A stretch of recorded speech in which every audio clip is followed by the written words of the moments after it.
जय हिंद। तो समझते हैं नए से डीएलएड वैलिडिटी को लेकर सुप्रीम कोर्ट में नए केस को लेकर पहल प्रारंभ हो चुकी है।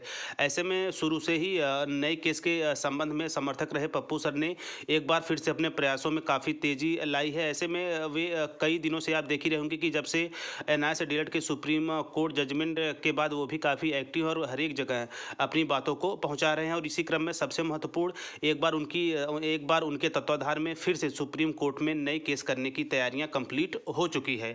तो ऐसे में ऑफिशियल तस्वीरें आप स्क्रीन पर बिल्कुल देख रहे होंगे। नए से डीएलएड केस को लेकर कपिल सिब्बल से मुलाकात। ऐसे में पप्पू सर लगातार जो हायर जो एडवोकेट होते हैं उनसे मुलाकातों का सिलसिला उनका जारी है। और इसी के तहत संपूर्ण प्रक्रियाएं कंप्लीट होने के बाद सुप्रीम कोर्ट में एक और नई याचिका दायर की जाएगी। चूंकि सुप्रीम कोर्ट की बात है तो जाहिर सी बात है काफ़ी बड़ी फंडिंग की भी आवश्यकता होगी। इसके लिए मैं आशा करता हूँ कि आप पूर्ण रूप से तैयार भी होंगे और पहले भी आप तैयार रहे हैं। तो ऐसे में समय समय पर आप देख रहे होंगे कि एनआईए से डीएलएड को जहां कहीं भी शिक्षक भर्ती में सम्मिलित करने की बात की हो या फिर कहीं बहाली चल रही हो तो हर एक जगह सुप्रीम कोर्ट के जजमेंट को आधार बनाते हुए उन्हें बाहर कर दिया जा रहा है। और इसी के साथ साथ आए दिन उनकी इंक्वायरी के लिए भी ऑफिशियल लेटर जारी किए जा रहे हैं। जैसा कि आप बिहार शिक्षक भर्ती बिहार शिक्षक भर्ती 0.1 के अंतर्गत और इसके साथ साथ अभी हाल ही में 0.2 रिजल्ट के अंतर्गत आपको बड़े स्तर पर सारी चीज़ें विशेषकर एनआईए से डीएलएड को लेकर देखने को मिली है।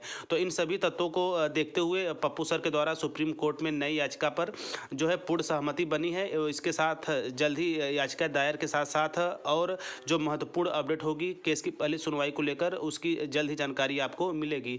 वर्तमान में यदि बात की जाए तो सुप्रीम कोर्ट में जो याचिका डाली जाएगी उसके लिए संपूर्ण सहमति बन चुकी है। और स्क्रीन पर आप देख रहे होंगे साक्ष्य के तौर पर कि पप्पू सर लगातार जो बड़े एडवोकेट होते हैं उनसे मुलाकात कर रहे हैं। ऐसे में सुप्रीम कोर्ट एक अच्छा विकल्प हो सकता है और ईश्वर करे कि यह फैसला हम सभी एनआईए डीएलएड शिक्षक परिवार के लिए निर्णायक साबित हो। बाकी अन्यत्र जगह से आप देख ही रहे होंगे अभी अन्य प्रयास तो जारी है लेकिन नतीजा शून्य है। चूंकि यह एक महत्वपूर्ण फैसला है इसलिए यहाँ से हमें बड़ी जीत मिल सकती है।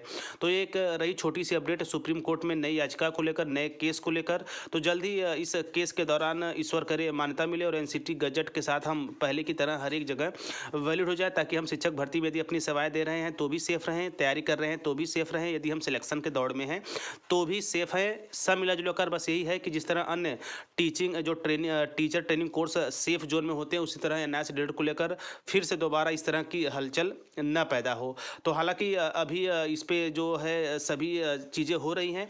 जल्द ही इसकी डेट कब लगी है इसके साथ साथ याचिका का मेन जो उद्देश्य क्या क्या है उसमें क्या क्या चीज़ें मेंशन की गई है प्रत्येक अपडेट जैसे ही पप्पू सर के तत्वाधान में निकलेंगी आप लोगों को लगातार मिलती रहेंगी। अभी के लिए एनसीटी गजट के रूप में आप समझ सकते हैं। इसके साथ साथ नए केस के संबंध में ये एक महत्वपूर्ण अपडेट है जो मैंने आप लोगों तक कम समय में पहुंचाने का प्रयास किया है।